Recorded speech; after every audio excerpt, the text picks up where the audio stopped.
मतलब का रिश्ता, दिल छूने वाली कहानी। एक गांव में एक बड़ा साहूकार रहता था। साहूकार बहुत पैसे वाला था। आसपास के कई गांव में उसका बड़ा नाम था। लेकिन इस साहूकार को अपने पैसों का, अपने रुतबे का और अपने नाम का बड़ा ही घमंड था। वह अपने नाम को बनाए रखने के लिए बहुत ज़्यादा सोचता था और बिना किसी के भावनाओं की कदर किए वो सब करता था जो उसे लगता था कि करना चाहिए। साहूकार को कई सालों बाद एक संतान प्राप्ति हुई। साहूकार ने अपने इस खुशी को मनाने के लिए अपने घर पर एक बहुत बड़ा कार्यक्रम रखा, जिसमें उसने आसपास के गांव के सभी श्रीमंत लोगों को और सिर्फ ऐसे रिश्तेदारों को जो पैसे वाले थे बुलाया था। पास के ही गांव में साहूकार की खुद की सगी बहन भी रहती थी। क्योंकि इन दिनों उसकी आर्थिक परिस्थिति कुछ अच्छी नहीं चल रही थी, इसलिए उसने अपनी बहन को इस कार्यक्रम के लिए नहीं बुलाया। साहूकार ने जिस कार्यक्रम का आयोजन किया था वह इतना भव्य था और इसके अलावा उसमें इतने प्रसिद्ध और श्रीमंत लोग आने वाले थे कि इस कार्यक्रम की चर्चाएं हर गांव में होने लगी। यह खबर उस साहूकार की बहन तक भी पहुंच गई। बहन को यह जानकर बहुत ज़्यादा खुशी हुई कि इतने सालों बाद उसके भाई को आखिरकार संतान सुख प्राप्त हो ही गया। बहन ने सोचा कि भाई गलती से उसे इस बारे में बताना भूल गया होगा और अपने को भला कोई न्योता देता है। भोली बहन ने अपने भाई के यहाँ उस कार्यक्रम में जाने की तैयारियां शुरू कर दी। जिस दिन वह कार्यक्रम था उस दिन बहन सुबह सुबह ही अपने भाई के घर जाने के लिए निकल पड़ी।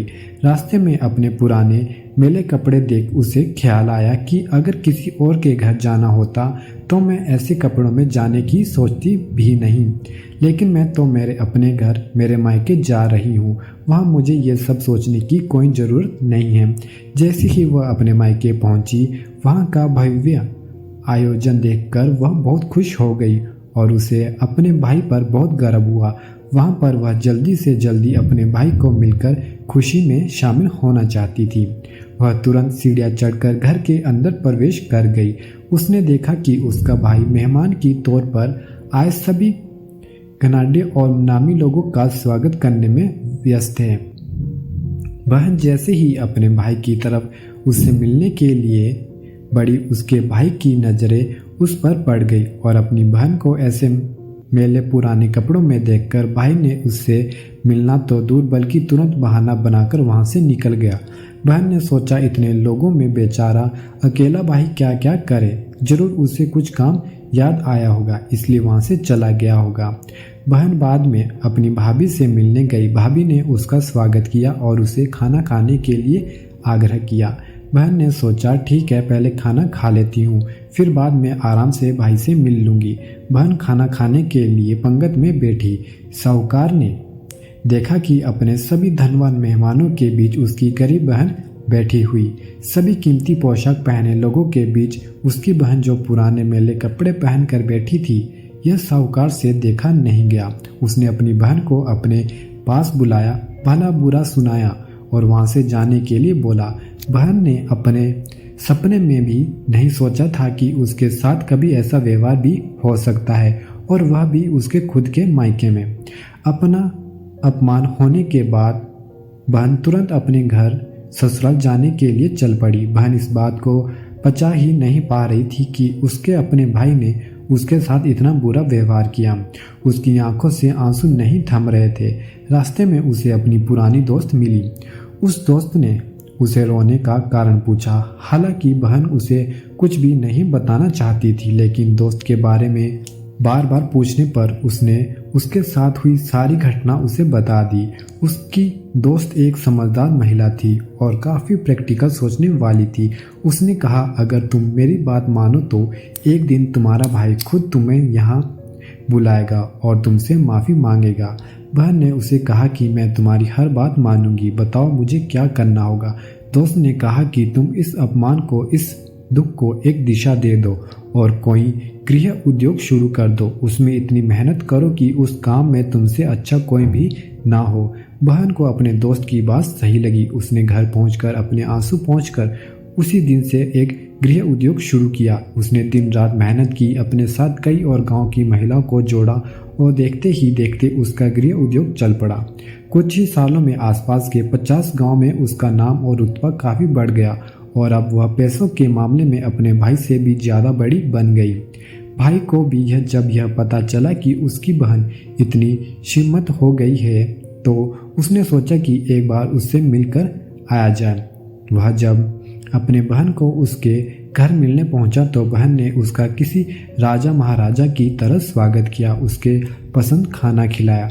बहन का ऐसा व्यवहार देखकर भाई को अपनी पिछली गलती का एहसास हुआ, इसलिए उसने अपनी बहन को अपने घर होने वाली पूजा के लिए आमंत्रित किया। कुछ ही दिनों बाद बहन अपने भाई के यहाँ उस पूजा के लिए पहुंच गई। जैसे ही बहन अपने भाई के घर पहुंची, उसका भाई उसके स्वागत के लिए दरवाजे में ही खड़ा था।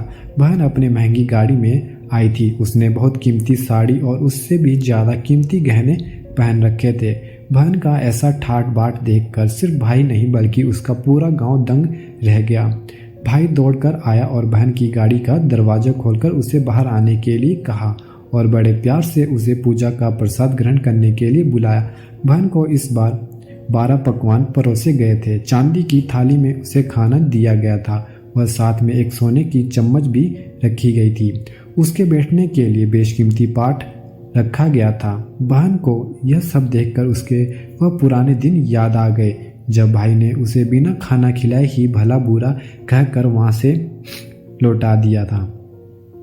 बहन खाना खाने के लिए तो नहीं बैठी, लेकिन उसने अपने सारे कीमती दागिने और जेवर उतार कर उस थाली के सामने रख दिए और खाने में से कुछ निवाले उन दागिने पर रख दिए।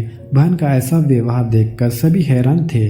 किसी को नहीं समझ आ रहा था कि बहन ऐसा क्यों कर रही है, आखिर वह क्यों उन जेवरों को खाना खिला रही है। जब सभी ने उससे पूछा कि वह क्यों ऐसा कर रही है, तब बहन ने सबके सामने बताया कि आज जो उसका इतना मान सम्मान हो रहा है वह दरअसल उसका नहीं, उसके इन्हीं कीमती दागिनों और कपड़ों का हो रहा है, क्योंकि मैं तो अभी भी वही पुरानी साहूकार की बहन ही हूँ। अगर कुछ बदला है तो वह मेरी परिस्थिति है, मेरे कपड़े और गहने हैं। भाई ने अपनी गलती का एहसास होने पर इस बार अपनी बहन के पैर पकड़कर माफ़ी मांगी। बहन जो पहले भी अपने भाई से निस्वार्थ प्रेम करती थी, उसने अपने भाई को माफ़ कर दिया और उसे गले से लगा लिया। दोस्तों, पैसे सिर्फ हमारे जीवन को सरल बनाने के लिए हैं, जबकि रिश्ते जीवन में मिले किसी वरदान की तरह हैं। अगर उन्हें सच्चे मन से और निस्वार्थ भाव से निभाया जाए, पैसे खर्च हो जाए तो आप बाद में भी कमा सकते हैं, मगर रिश्ते खर्च हो जाए तो दुनिया का सारा धन भी आपको उन्हें वापस नहीं दिला सकता। आपको हमारी आज की कहानी कैसी लगी कमेंट करके ज़रूर बताइएगा। साथ ही हमारे YouTube चैनल को सब्सक्राइब, लाइक एंड शेयर करना ना भूलें। धन्यवाद।